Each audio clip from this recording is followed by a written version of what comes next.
Welcome to Save Your Sanity, help for handling hijackals, those difficult, toxic, and often disturbing people in your life. I'm Dr. Rhoberta Shaler, the Relationship Help Doctor, and I'm here for you. You'll get the insight, skills, strategies, and support to stop tolerating verbal and emotional abuse, whether it's happening now or it happened to you in the past, maybe by a parent, partner, ex, relative, or even a coworker. Time to take life back, to recover and to rediscover you, your values, dreams, desires, and realize them in healthy ways in healthy relationships. I'm so glad you're here. Hello, I'm glad you're with me today. I'm Dr. Rhoberta Shaler. I'm going to talk to you today about something that is really kind of delicate, and I really hope that you will take this in the spirit that I'm offering it. There's no blame in this. This is me understanding from years and years of working with people who finally realize they've been verbally, emotionally, physically, sexually, spiritually abused. So there's no blame in this at all. It is simply 10 things that I'm going to give you, reasons that you may have, that you keep telling yourself why you're not going to walk away from abuse. And they make sense to you, and you hope they keep you safe. But I just want to point out today that allowing abuse to continue is not a good thing. It's not a good thing for you. It's not a good thing for your children to see. It's not a good thing for society. It is not a good thing in any way. But most of all, it is not good because you deserve to be treated with love and respect. And abuse is anything but that. So just walk with me through these 10 reasons you may have for not walking away from abuse, and see if any of them are ones that you've convinced yourself are actually true. Some of them may be. I'm not judging one way or the other. They're not good, bad, right or wrong. It's simply a list that I'd like to give you to think about. And feel free to share this episode with friends that you think might need to know this too. And if anybody's deeply in trouble, you know I'm here for you. Go to forrelationshiphelp.com, forrelationshiphelp.com, and we can talk. Or if you want to be part of my group, go to Patreon, patreon.com/Rhoberta Shaler. Remember to spell my name, RHOBERTASHALER. And you'll find me at patreon.com/Rhoberta Shaler. That's where you can get into a secret group to talk about these things in private. So let's talk about these 10 reasons you may have for not walking away when you know you're being abused. And the first one is that, sadly enough, maybe somewhere in your life, abuse has become normal. And maybe you don't even think about it as abuse. Maybe you don't even realize that what's happening to you, the way you're being treated, the way you're being spoken of, the way you're being discounted, the way you're being devalued or demeaned is somehow right, or that you deserve it, or that it's normal and everybody goes through that. You know, I've heard someone say that these are just the day-to-day things that happen in a marriage. Well, they don't. And they're not the day-to-day things that happen between parents and children either, or in situations that you may be in a work environment. No, abuse is not normal, and never let us allow abuse to become normal. But if you happen to grow up in an abusive home, you may not have a concept of a healthy relationship, so you just don't know what to tolerate or say no to in your life. So the first reason that you may have for not walking away is you don't really label it abuse. And if that's the case for you, listen to other episodes that I've done in Save Your Sanity. Get really clear that what may be happening to you is abuse. Number 2, maybe you're embarrassed. Now, it is a bit embarrassing to think that somebody else is hurting you. And it's embarrassing if they do it in front of other people with their words, absolutely and for sure. But you may not want your family or friends to know.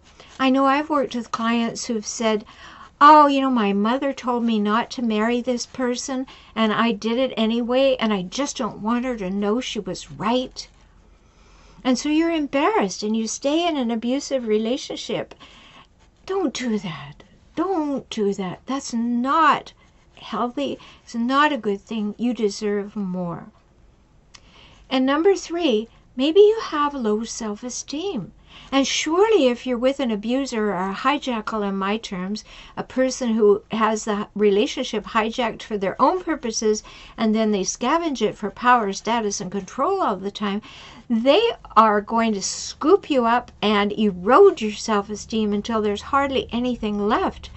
So whether you came from a dysfunctional family and your self-esteem was low, and a difficult person saw, there's somebody that I can manipulate, and then they proceeded to erode your self-esteem further, or whether it happened in this relationship over time.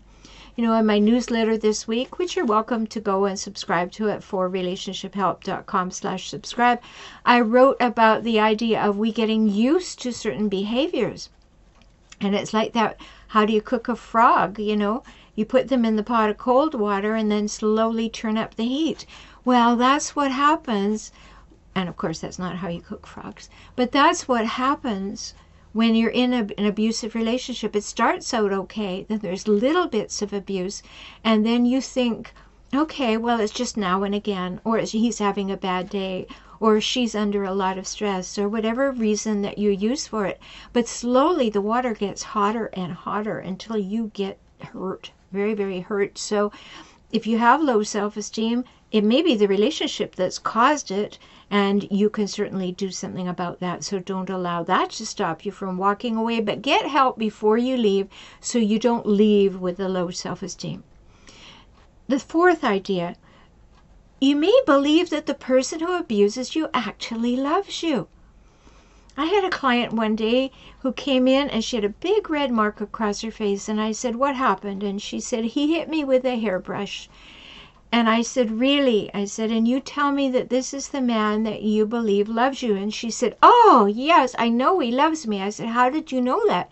She said, 3 weeks ago he brought me flowers and told me he did. I said, and yet here we are looking in the mirror, and only a few hours ago he hit you. Is that a love tap? No, by all means it is not. So that is not love. That person does not love you. They're using you and abusing you. So don't get your head into some place where you've got on your rose-colored glasses so firmly that you can't see that as a red flag. So you may be believing abuse is normal, you may be embarrassed, you may have low self-esteem, or you may have tricked yourself into actually believing this person loves you. Abuse is not something that demonstrates love, ever, ever, ever. Okay, so number 5. Maybe you're afraid if you go and tell somebody, no one will believe you. Well, that's a very real fear, and I'll tell you why. Because hijackals out in the community, they paint a public picture of perfection. So they're not the same as they are at home. And then when you go, even sometimes to a person like me, I've had many clients who have gone to a professional and told them what happened, and the professional didn't believe them because the person that they were speaking of was not that way out in the community. So you're afraid that no one will believe you. So please, please, if that one rings true for you, let's talk, because I'll believe you. And you need to understand there are people who will believe you, and no one will think poorly of you if you get into the right situation.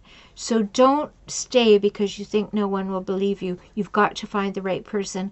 And I have clients all over the world because I work through video conferencing. So don't let geography be a reason why we can't talk.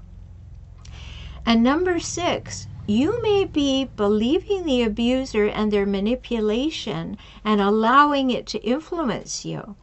Because abusers, hijackals, can be very charming and manipulative. And so sometimes you get really confused. Is what they're saying true? Is it not true? Well, here's a little trick. Always, always, always, with every human, abuser or not, always, always, always believe their behavior, not their words. When behavior and words match, golden. That's great. But when the words don't match the behavior, believe the behavior. Please, please, please. Because I don't want you to be allowing an abuser to convince you that you're causing the abuse and that no one would want you anyway and you're just lucky they put up with you. No, no, no. That is no good. Now, number 7 is very real. Maybe you're actually afraid of your abuser because they're constantly making threats, or they're causing you to be afraid because of their comments, and they tell you what they're going to do if they leave the relationship. That can scare you for a long time and keep you compliant and putting up with abuse. And you may be afraid because they threaten to hurt your children or hurt you if you even think of leaving. And then, of course, there's always the piece that hijackals love to do, which is threaten to kill themselves if you don't do what they want you to do. These are not good reasons to stay. Believe me, they are not good reasons to stay. They are manipulations. Don't believe that. Now, 8 is a little bit questionable for some people because they don't want to hear it, but I'm going to put it out here anyway. It may be your cultural or religious beliefs that are causing you to stay in an abusive relationship, and you may believe it's your duty to stay no matter what happens. And there may be a lot of people in your immediate family or surroundings that are telling you that. But please believe me, you do not deserve to be abused. No human does, no matter whether you're married to them or not. And there are many things that you can do within the relationship that you can try, strategies and things. I'll share them with you. You'll hear about them in other episodes to help change the relationship if you don't feel you can leave it yet. I always advise trying to change the relationship before you can leave it, unless there's sexual or physical abuse. Why? Because it empowers you to know you can bring about change. Okay, number 9. Big one with hijackals. Hijackals love to take over the control of the money in a relationship. So you may feel that you won't have any money because you're financially dependent on your abuser. And then you're afraid that you can't survive or you can't make a life for you or your children. Well, it's a very real fear. And yes, you will go through a difficult time. But I can help you prepare to leave. I can help you train yourself to ask good questions of an attorney, to get good service from an attorney, to get the results that you want. I can't guarantee them, but I can help you do the best you can, and you will not find that you will not be destitute and out on the street if you follow these guidelines. So there are 9 really important things. And the lack of money, I know it's real. I know it's big. I know it's scary. And I've had many clients who have had to piece together little bits of money to get the information. And really, that's why I do so much on YouTube and these podcasts, is to give you a good start, the insights, the strategies and things that if you can't work with me privately, you can join the Patreon group. Remember, patreon.com/Rhoberta Shaler. You can be part of that. You can ask your questions. You can talk about your circumstances. You can get help and support. So important, because if the finances are tied up with the abuser or with the hijackal, if you don't like to call him or her an abuser yet, then you can still get the help that you need. And number 10, you may be scared silly that you have nowhere to go. And if your self-esteem has been destroyed, and you've been cut off from your family because the hijackal has told them that, there's something wrong with him or her, they're not quite right, but you're there for them. No, no, no, no, no. You can find a place to go. You may not be able to go immediately. It's not about just walking out, unless there's physical or sexual abuse, in which case you walk out, you go directly to the police or a hospital, you get photographs, you get a police report, you get all of that right away. Right away you go, and you be protected and get a restraining order from this person. And you may feel resigned to staying because you don't think there's anywhere to go. But once you start to build your self-esteem, once you begin to be empowered, once you start to use strategies that can actually change your mindset, encourage you, empower you to create some strong boundaries, to speak up, not in any antagonistic ways that are going to get you more abused, but in small, tiny, doable steps. So important to do that, because it's never too late to stop abuse in your life. No matter how bad things look right now, they can get better. Believe me, I know. I've been in those relationships. I know what it takes to get out, and I know what it feels like. So I'm not just talking about theory here. I've lived it. It's unpleasant. It causes you to second guess yourself. It causes you to second guess your self-esteem. It causes you to second guess your strength and your courage and your abilities. But please, please take it to heart. From this moment forward, don't let it stop you. Look at these 10 reasons and see if you're using them for not walking away from your abuser. And if you are using them, let's work together to strengthen that. Get yourself ready, empower yourself, and step out so that you can have the life you deserve. One that is normal and healthy, because abuse is never normal. Normal and healthy and happy and productive and effective, and find you some love, peace, and joy. We can do that. You can do that. And I look forward to walking with you. Talk soon, and thanks for listening. Invite your friends to join you here too. If even for 1 minute they don't believe you, ask them to listen to this, and maybe they will. Take good care. I'm so glad you spent this time with me today. I hope you heard something that touched your heart and empowered you to move forward. You can have the life and relationships that you most want, and that begins with you, within you, today. I'm always here for you. Life can get better, and you heard that from me, the Relationship Help Doctor. I'm Rhoberta Shaler, and I work with clients throughout the world through video conferencing. We can talk.